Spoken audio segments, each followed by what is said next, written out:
আমার এবং আমাদের পরিচয় হচ্ছে আমরা গোলাম, আমরা দাস, আমরা আল্লাহ তাআলার গোলাম। আল্লাহ তাআলার গোলামি যারা করে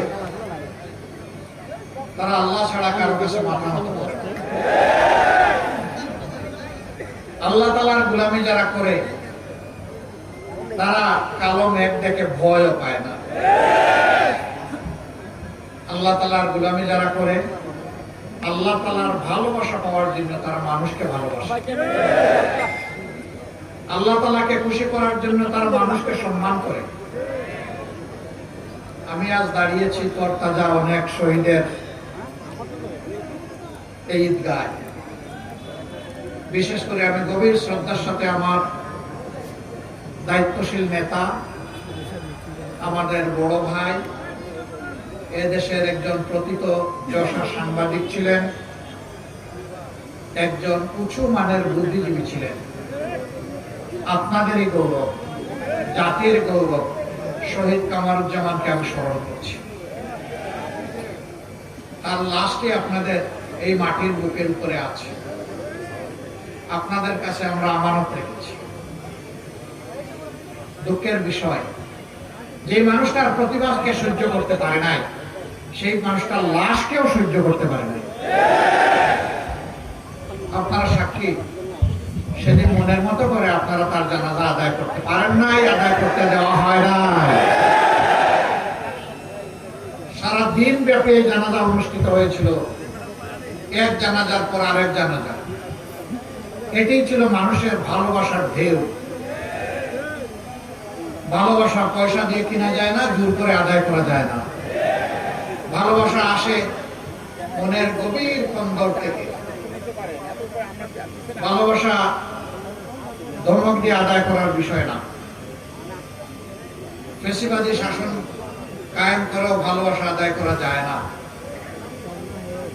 আর তরতাজা শহীদ মাত্র 3 দিন আগে প্রশাসনের ডাকা একটা মিটিং, সেখানে আইন শৃঙ্খলা বাহিনীর সদস্যদের উপস্থিতিতে স্পষ্ট দিবালোচনা। একজন আলেমের দিন, একজন বিশিষ্ট শিক্ষক অধ্যাপক মৌলানা রেজাউল করিম, যিনি শ্রীবর্দী উপজেলা জামাতে ইসলামের সেক্রেটারি ছিলেন, তাকে নির্মমভাবে পিটিয়ে হত্যা করা হয়েছে। অবশ্য যারা হত্যা করেছেন তাদের জন্য এটি নতুন না। আমরা তো তাদের দল না, ভিন্ন দল। তারা তো নিজের দলেরই 2 শতাধিক মানুষকে দুনিয়া থেকে বিদায় করে দিয়েছে। এ কোন রাজনীতি? যেই রাজনীতি মানুষকে নিরাপত্তা দেওয়ার পরিবর্তে মানুষকে খুন করে ফেলে, এটা আবার কোন রাজনীতি? আপনারা কি এই রাজনীতি চান? এই রাজনীতি তো 54 বছর চলেছে। আল্লাহ তাআলা 5 তারিখ দেশে একটা পরিবর্তনের সুযোগ এনে দিয়েছেন। আল্লাহর কসম, বাংলাদেশের আসমানের ছাদের নিচে এই জমিনের বিছানার উপরে সবচেয়ে বড় মজলুম সংগঠনের নাম বাংলাদেশ জামাত ইসলামী। এক এক করে সম্পূর্ণ মিথ্যা মামলায় 11 জন শীর্ষ নেতাকে ঠান্ডা মাথায় খুন করা হয়েছে। হাজারের উপর সহকর্মীকে দুনিয়া থেকে বিনা বিচারে বিদায় করা হয়েছে। 700-র মতো সহকর্মীকে আয়না করে বন্দী রাখা হয়েছে। তাদের 8 জনের খবর হদিস এখনো জানি না। তাদের মায়েরা জীবন্ত সন্তান কিংবা একটা কবরের অপেক্ষায় আছেন। সন্তান যদি বেঁচে না থাকে, কবরটি কোথায়? সন্তানের কবর থেকে মাটি ছুঁয়ে একটি বুকে লাগাতে চান, একটু কপালে লাগাতে চান, একটু প্রশান্তি পেতে চান। এই মায়েদের কাছে আমাদের কোনো জবাব নাই। যাদেরকে খুন করা হয়েছে তাদের পিতা মাতা, স্ত্রী, ভাই বোন এবং এতিম সন্তানদের কাছে আমাদের কোনো জবাব নাই। বিশেষ করে 24-এ যাদেরকে ব্রুটালি, নির্মমভাবে খুন করা হয়েছে, সেই 1400-র মতো নারী, শিশু, বৃদ্ধ, আবাল বনিতা, তাদের পরিবারের কাছে আমাদের কোনো জবাব নাই। আমরা ঘুরে ঘুরে তাদের কাছে গিয়েছি, জনে জনে, বাড়ি বাড়ি। আমি তাদের কারো চোখে পানি দেখি নাই, আল্লাহর কসম আমি তাদের চোখে পানি দেখি নাই, আমি চকচকে রক্তের ফোঁটা দেখেছি। তাদের চোখে পানির ফোঁটাগুলো যেন চিৎকার দিয়ে বলছিল আমি রক্তের ফোঁটা, আমি আমার আপনজনের রক্ত। ছোট্ট অবুজ এতিম শিশুগুলো হাত ধরে আমাকে টেনে নিয়ে যেত, একটা দেয়ালের পাশে নিয়ে দেখাতো, ওই নিজ হাতে নিজের মতো করে বাবার ছবি এঁকেছে, বলে এটা আমার বাবা। বলতো বাবাকে দেখি না, বাবাকে কি আর দেখবো না? এই এতিম অবশ্য সন্তানের কাছে আমাদের কোনো জবাব ছিল না। যারা এই কাজ করেছে দুনিয়ায় তারা তাদের কিছুটা পাওনা পেয়েছে, বাকি পাওনা দুনিয়া পেতেও পারে, নাও পেতে পারে, কিন্তু আদালতে আখিরাত এটাকে কেউ ফাঁকি দিতে পারবেন না। ফামান ইয়ামাল মিসকালা যাররাতিন খায়রান ইয়ারা ওয়া মান ইয়ামাল মিসকালা যাররাতিন শাররান ইয়ারা। ভালো মন্দ তিল পরিমাণ আমল নিয়ে সবাইকে হাজিরা সেদিন দিতে হবে। এই সকল আমল নেক হোক আর বদ হোক, তার পাওনা সেদিন আল্লাহ সমঝাই দেবে। আল্লাহ বলছেন আমার হাতেই দিব, অন্য কারো হাতে না। উই বিলিভ, উই কনসিভ, বিশ্বাস করি, দৃঢ়ভাবে বিশ্বাস করি সেদিন যারা মানুষের জীবন সম্পদ আর ইজ্জত নিয়ে খেলেছে তারা তাদের পাওনা পেয়ে যাবে। তবে আমরা দেশকে, মানুষকে ভালোবাসি, আমরা ওদের প্রতি আহ্বান জানাবো, খালেস দিলে আল্লাহর দরবারে তওবা করো। যাকে যেখানে কষ্ট দিয়েছো, যার হক নষ্ট করেছো, ক্ষমা চাও, হক ফেরত দাও। ওই মানুষগুলোর কাছে ক্ষমা চেয়ে নাও। হাসরের কঠিন দিনের মুখোমুখি হওয়ার আগে, বর্ষকের মধ্যবর্তী স্থানের কঠিন সময়ের মুখোমুখি হওয়ার আগে আমাদের এই ভাই বোনেরা যদি তারা মাপ চেয়ে নেয় আল্লাহর দরবারে, তারা যদি আল্লাহর পক্ষ থেকে ক্ষমা পেয়ে যায়, আমাদের কোনো আপত্তি আছে?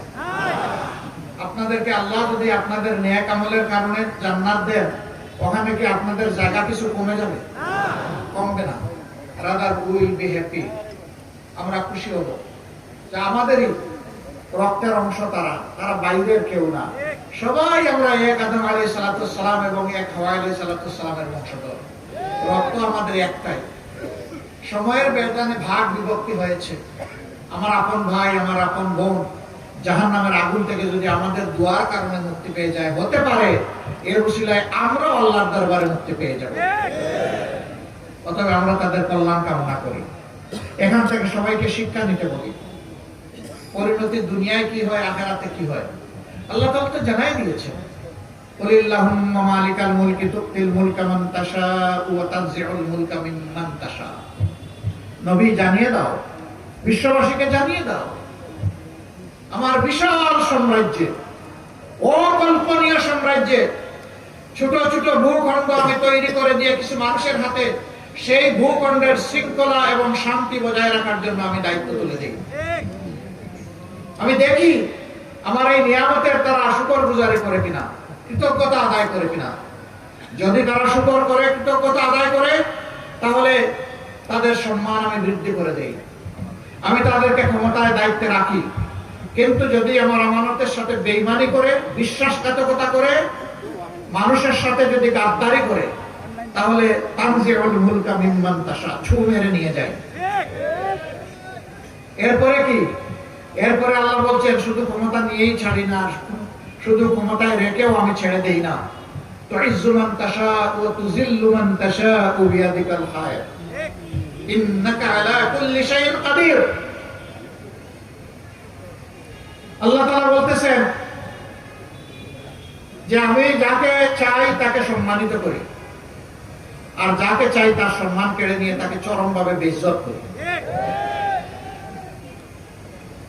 সম্মানের পথ কোনটি আর বেইজ্জতের পথ কোনটি সেটা আল্লাহ জানিয়ে দিয়েছেন।